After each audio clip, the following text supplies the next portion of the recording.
Jonas woke early that morning because something felt wrong. The small outpost was quiet, too quiet, as if even the wind was waiting for something to happen. He stepped outside his cabin and looked at the dusty sky. That was when he heard the soft beep from his old communicator. It was strange because no one contacted him anymore. He lived alone, far from trouble, far from war, and far from anything important. When he picked up the communicator, his heart slowed. The message was marked with a royal seal, the seal of the Thalen king, an old ally from a war long past. Jonas had not seen the king in years. He thought the king had forgotten him.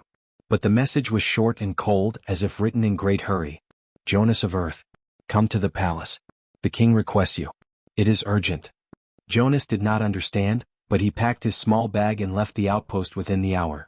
He traveled through dusty fields, past old machines, and through silent alien towns. Every step felt heavy, as if he was walking toward something he could not avoid. When he reached the palace, he saw guards standing with stiff faces. They looked at him with confusion, even suspicion. Jonas was only a retired soldier, a nobody now. Why would the king call for him? A tall guard led him inside. The halls were dim and the air felt heavy with sorrow. Jonas sensed something was wrong long before he entered the king's chamber. The king lay on a raised bed, covered in soft silver cloth. His skin looked pale and his breathing was weak. He was not the strong warrior Jonas remembered from the past. The king lifted his eyes when Jonas came in, and a faint smile touched his lips. You came, the king whispered. Jonas walked closer and bowed his head. You called. I came. What do you need from me? The king raised one shaking hand and pointed toward a small cage beside the bed. Jonas saw a creature inside, a thin alien wolf with dark fur, silver eyes, and strange glowing lines along its body. It looked hurt, tired, and unwanted. Take him, the king breathed. He is yours now. Jonas stared. A wolf? Your Majesty, why me? I don't understand. The guard in the room shifted uncomfortably. No one else wanted the creature, that was clear. Jonas could feel the tension in the air. The wolf looked up at him without blinking, as if trying to read his mind. He is different, the king continued. The council hates him. They think he brings shame. But he is more than they know. Jonas moved closer to the cage. The wolf's silver eyes followed him, steady and aware. Jonas felt something strange, a sense that the creature understood him. What is his name? Jonas asked softly. The king smiled with effort. Rin. Then his voice grew even weaker. He will not survive here. They want him gone. I trust no one else with him. Not even my own court. Only you, Jonas of Earth. Jonas felt pressure in his chest. The king had fought beside him years ago, and they had saved each other more than once. If this was the king's last request, refusing it felt wrong. He nodded slowly. I will take him. The king closed his eyes in relief. Good. And Jonas, he is not what he seems. Protect him. No matter what. Jonas opened the cage with gentle hands.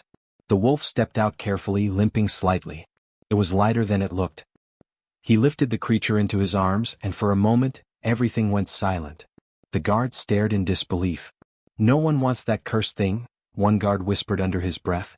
Let the human take it. Jonas ignored them and held the creature close. Rin's breathing was slow and shaky, but his eyes never left Jonas' face. Jonas turned back to the king. I'll take care of him. I give you my word. The king smiled again, tired and soft. That is enough. Jonas took a step toward the door. But before he left, he felt the wolf move slightly in his arms. Then he froze. A voice, clear, calm, and impossible, came from the creature. Do not leave me behind. Jonas almost dropped him. He looked down in shock. The wolf had spoken. His eyes glowed faintly, as if waiting for Jonas' reaction. Jonas tried to speak, but no words came out. The guards stepped back in fear. One of them gasped. The king opened his eyes one last time. Now you see why they fear him. Jonas held the creature tighter. The palace suddenly felt colder, heavier. He walked out with Rin in his arms, unsure of what future he had just walked into. But one thing was clear. His quiet life was over. And the king's last gift was only the beginning. Jonas walked slowly down the long palace steps with Rin in his arms. The sun was bright outside, but he felt like shadows followed him. The guards kept whispering behind him, their voices full of fear and judgment. Some looked at the wolf with disgust, others with confusion. No one looked with kindness. Jonas could already tell the truth. Rin was not welcome here. Not by the council. Not by the palace. Not by the people. The alien wolf was the king's last gift, but to everyone else, Rin was nothing but a burden. Jonas reached the palace gate and finally stopped to rest. Rin lifted his head weakly and looked around. His silver eyes studied every movement, every sound, as if he had lived his whole life expecting danger. "You all right?" Jonas asked softly. Rin blinked once. "I am tired. And hungry." Jonas almost jumped again. He was still not used to hearing a wolf speak with a calm, almost human voice. But he tried to act normal. "We'll get you food," he said. "And a safe place." Rin lowered his head. "No place is safe for me." Jonas didn't answer because he felt the truth of those words. The council didn't want Rin. The guards feared him. The people whispered that he was cursed. Jonas could feel the weight of all that hate in the air. He started walking toward the small hoverbike he had parked earlier. As he moved through the city streets, the whispers grew louder. "That's the beast. Why is the human carrying it? That creature should have been put down." Jonas kept his eyes forward. He had lived long enough to know that some crowds hated easily. He didn't fight them. He didn't shout back. But Rin felt every word like a knife. When they reached the hoverbike, Rin looked at the seat with confusion. "How will I fit?" "You're small enough," Jonas said. "And I'll hold you." Rin tilted his head. "You would carry me again?" Jonas secured his grip and climbed onto the bike. "You're hurt. I'm not going to make you walk." Something warm flickered in Rin's eyes, maybe surprise, maybe hope. It vanished quickly, replaced by caution. As they rode out of the city, Jonas felt Rin's tense body slowly relax. The open fields were quiet, far from the cruel whispers. The wind brushed gently against Rin's fur, and for the first time, he closed his eyes without fear. When they reached Jonas' old outpost, he brought Rin inside and laid him on a soft blanket near the heater. The place wasn't big, but it was warm and safe. Jonas brought water, cleaned Rin's injuries, and prepared some simple food. Rin watched him with careful eyes. "Why are you helping me?" he finally asked. Jonas sat down beside him. "Because your king trusted me. And because you're alive and you need help. That's enough." Rin looked puzzled. "No one else thinks so." Jonas shrugged. "Then they're wrong." Rin stared at him for a long time. It was as if he was trying to understand something deeper, something he had never seen before. Later, when the night settled and the outpost became quiet, Jonas stepped outside to check the supply crates. When he returned, he saw Rin trying to stand. The wolf trembled with effort but kept pushing. "You don't need to get up," Jonas said. Rin shook his head. "I cannot be weak. Weak things do not survive." Jonas knelt beside him. "You're not weak. You're injured. That's different." Rin hesitated. That idea was new to him. Jonas helped him lie down again. Rin's breathing was soft and uneven. He looked at the ceiling and whispered, "In the palace they called me useless. A mistake." "Do you believe them?" Jonas asked. Rin closed his eyes. "Sometimes." Jonas sat beside him and rested a hand on his fur. It was warm, softer than he expected. "Rin, I've seen real mistakes in my life. You're not one of them." Rin opened his eyes slowly. "You say that so easily." "Because it's true." For a long moment, neither spoke. The room felt calm, as if everything outside, the hate, the fear, the whispers, had disappeared. Then Rin said quietly, "Jonas, the king trusted you. But I must ask, will you?" Jonas didn't hesitate. "Yes, I already do." Rin watched him with a strange expression, something gentle and unfamiliar. It was trust, a thing he had never been given before. That night, as Jonas rested in his chair and Rin slept beside the heater, one truth settled between them. The wolf the whole world rejected had finally found one person who didn't. And that small beginning was about to change both of their lives. Jonas woke early the next morning, expecting silence. But instead, he found Rin sitting upright near the heater, eyes open, watching him closely.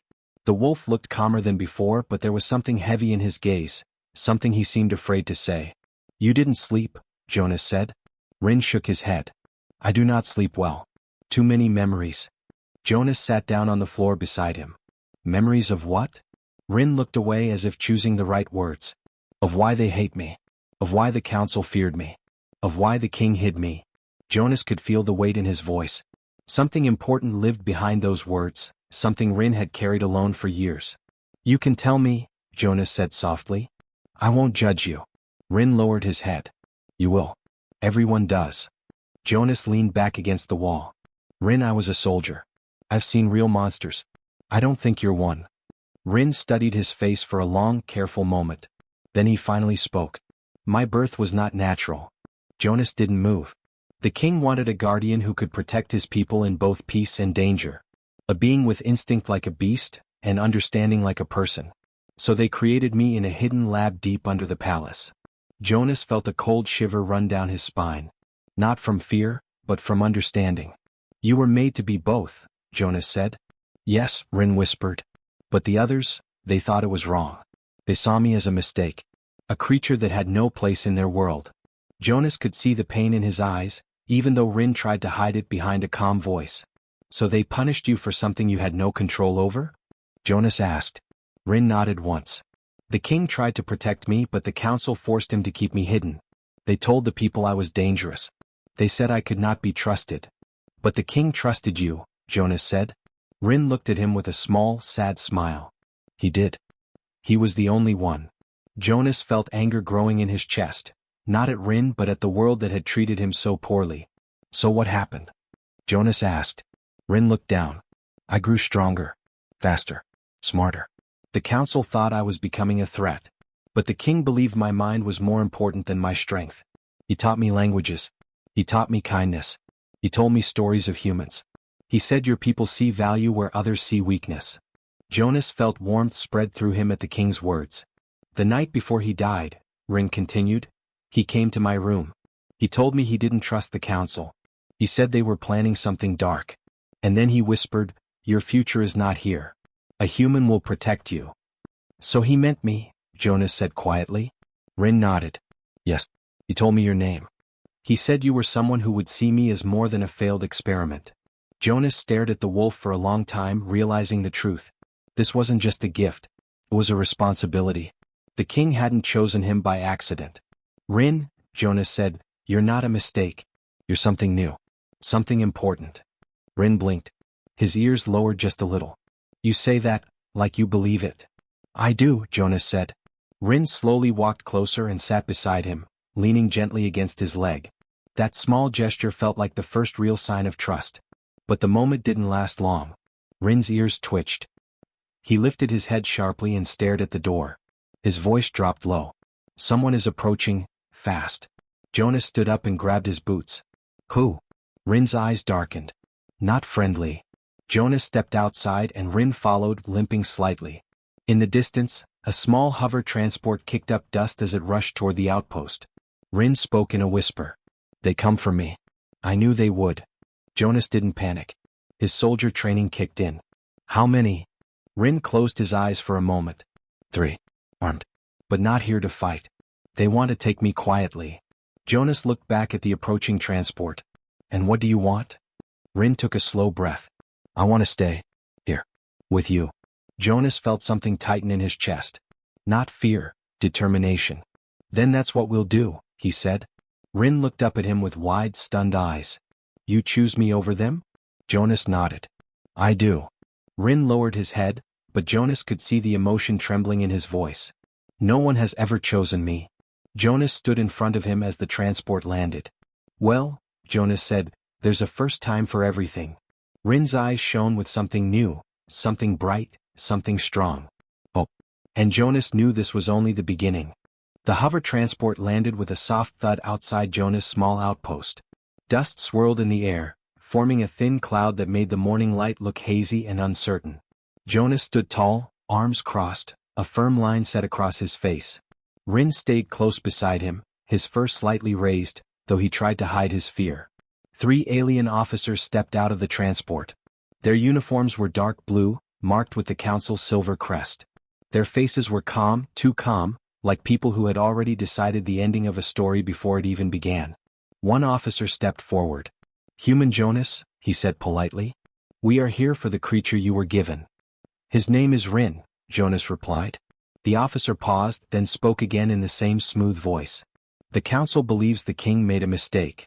That creature is unstable. He must be returned to us for evaluation. Rin lowered his head, but not out of guilt. It was the look of someone expecting disappointment, expecting to be handed back like an unwanted object. Jonas didn't move. He's not going anywhere. The officer blinked once, surprised but trying not to show it. You misunderstand. This is not a request. Jonas shook his head, voice steady. I understood the first time. Rin's ears twitched. He whispered, Jonas, they won't give up. I won't either, Jonas whispered back. Another officer stepped forward. Human, this matter is political. The creature is property of the royal line. You have no authority to keep him. Jonas looked Rin straight in the eyes, then stepped between him and the officers. He's not property. He's a living being. And the king chose me to protect him. The officers exchanged looks. Their patience began to thin. Your emotional attachment is clouding your judgment, the first officer said. Step aside. Jonas took a single step forward instead. No. The wind quieted. The outpost seemed to hold its breath. Rin watched Jonas with wide eyes, his tail slowly curling close to his body. He had seen courage before, but never for him. Never in his name. The officer sighed. We do not wish to use force. Then don't, Jonas said. Silence stretched like a wire pulled too tight. Finally, the officers turned and walked back toward their transport. Rin let out a shaky breath, thinking it was over. But Jonas didn't relax. Something's wrong, he said quietly. Rin listened. His ears lifted. He heard the soft click inside the transport, a signal. A silent call. They are not leaving, Rin whispered. They are calling more. Jonas didn't panic. He simply nodded. Then we need to move. Rin followed as Jonas grabbed supplies, water, and a handheld scanner. They moved toward the back door of the outpost, slipping into the tall grass behind the building. Where are we going? Rin asked. To the old canyon tunnels, Jonas said. They won't find us easily there. Rin tried to keep pace, but his injuries slowed him. Jonas noticed and lifted him gently, ignoring the wolf's embarrassed look. You're not heavy, Jonas said. I carried worse in the army. Rin's voice tightened. Why go through all this trouble for me? Jonas didn't hesitate. Because you deserve a chance to live. Rin looked away, eyes soft. No one has ever said that to me.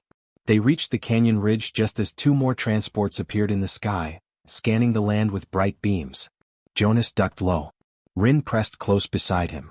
We are running from the council, Rin whispered. You could still give me back. Jonas stared at him. I told you. I don't give up on people I care about. Rin froze, stunned. His voice trembled. You care? Jonas almost smiled. Yeah, I do. Something changed in Rin in that moment, like a light sparked inside him, gentle but strong. They reached the hidden tunnel entrance, a narrow cleft between two large stones. Jonas pushed Rin inside first, then squeezed through behind him. It was dark inside, but Rin's eyesight was sharp. Keep going, Jonas said quietly. I'll follow your lead. Rin guided them through twists and turns until they reached an old maintenance chamber filled with broken machines and dim lights. Jonas set their supplies down. We'll rest here. Rin lay beside him, still trying to understand everything. Jonas, you risked your life. Your home. Your peace. All for me. Jonas leaned back, closing his eyes for a moment. You didn't ask for any of this. You just wanted to exist. And that's enough. Rin watched him in silence. A human veteran who refused to surrender. A wolf who had never known loyalty like this. After a long moment, Rin whispered, I will protect you too. No matter what comes. Jonas opened one eye and smiled. Good. Because I have a feeling this is only the start. Above them, distant engines rumbled and searchlights swept across the canyon. The galaxy had begun to move against them. But Jonas didn't bend. He didn't hide in fear. He stood firm, because someone finally needed him again. And he wasn't going to fail. The night inside the canyon tunnels felt heavy and still. Jonas sat with his back against an old metal crate while Rin rested beside him. The faint glow from a cracked light panel above them made the air look calm, even though danger moved all around them. Rin listened carefully to every sound, every echo, every distant hum from the search transports above. They are still looking for us, Rin whispered. Jonas nodded. I know. But we're not hiding forever. We have something they don't want anyone to see. Rin lowered his ears. The message from the king. Jonas reached into his pack and pulled out the small cube the king had hidden inside Rin's collar. It glowed softly like it held a heartbeat. This is what they're afraid of, Jonas said. This could change everything. Rin swallowed hard. Jonas, I'm scared. Not for me. For you. Jonas placed a hand on Rin's head. We'll face it together. Not long after, Rin lifted his head and whispered, Someone is coming, but it's only one person. Jonas stood and prepared to defend them, But when the figure entered the chamber, it wasn't a soldier. It was a young alien diplomat from the king's old circle, someone Jonas recognized from the palace. The diplomat raised both hands. "I come in peace," he said. "And I come alone." Rin stepped in front of Jonas protectively. "I followed your escape path," the diplomat said. "Not to capture you but to help you. We know the council is hiding something terrible." Jonas exchanged a quick glance with Rin. "Then you know about the cube?" The diplomat nodded slowly. "The king prepared it long before he died. It contains proof that several council leaders plan to start a war with humanity. They want fear. They want control." Rin's voice shook. "And they want me gone because the king trusted me with the message." "Exactly," the diplomat said. "If the truth gets out, their plans will collapse." Jonas took a deep breath. "Then we expose them." The diplomat hesitated. "It will be dangerous." Jonas looked down at Rin and said, "We don't run anymore." Rin's tail lowered but his eyes shone with courage. "I will stand with you." The diplomat nodded. "Then follow me. A neutral meeting is happening tonight between human commanders and alien leaders. If you show the message there, everyone will hear it at once." They left the tunnels quietly and moved through the canyon. Rin stayed near Jonas, walking on steady legs now. He looked stronger than before, as if trust itself had given him new strength. The sky was dark, filled with distant stars, and the quiet hum of ships moving toward the meeting site lit the horizon. The meeting took place in a large dome with glass walls. Dozens of species were present. Humans in uniform, alien leaders in bright robes, and council members who wore tense expressions. When Jonas entered with Rin beside him, the room went silent. "That creature," one council leader began. Jonas stepped forward. "His name is Rin." Whispers turned into puzzled murmurs. A human officer asked, "Jonas, what are you doing here?" "Stopping a war," Jonas said simply. He placed the cube in the center of the room. The diplomat activated it, and a soft blue light spread across the dome. Then the image of the late king appeared, clear, strong, and full of truth. The king spoke. "My council hides a plan for war. They fear the humans rise and want to strike first. I reject this path. Trust the humans. Protect peace." Gasps echoed around the room. The council leaders froze, their faces pale. The king continued. "And Rin, my guardian creation, is not a threat. He is proof that peace between species is possible."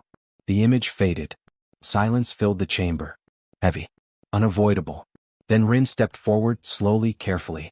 "I never wanted power," he said in a soft, human-like voice. "I only wanted to live." The king believed in peace. Jonas believed in me. I speak today because I want to honor both. Shock rippled across the room. Leaders stared, astonished that a wolf-like creature could speak with such clarity and heart. A human general stepped forward first. "I believe him," he said. "And I believe the king." One by one, others agreed. The council leaders tried to protest, but the evidence was too strong. Their plan broke apart in front of every witness. Rin looked up at Jonas. Did we do it?" Jonas smiled gently. "Yeah, we did." Later that night, after the meeting ended and peace was declared, Jonas and Rin walked outside under the stars. The air felt new, like a future was opening for both of them.